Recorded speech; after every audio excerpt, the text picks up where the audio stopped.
નમસ્કાર, આમ જોઈ રહ્યા છો નેશન પ્લસ ન્યૂઝ. હું છું આપની સાથે હેતલ ભગત.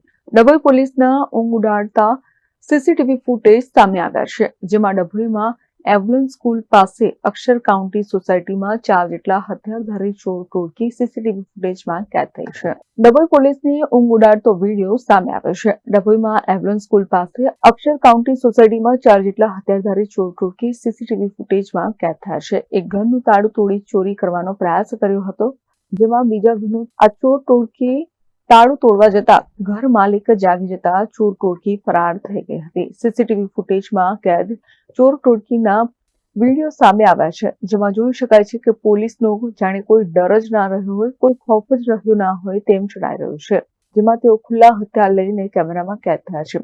પોલીસની પેટ્રોલિંગ અને સુરક્ષા વ્યવસ્થા પર અનેક સવાલો ઉઠવા પામ્યા છે. તો ડભોઈમાં છેલ્લા 15 દિવસ બાદ ચોથી વાર ચોરીનો બનાવ સામે આવ્યો છે.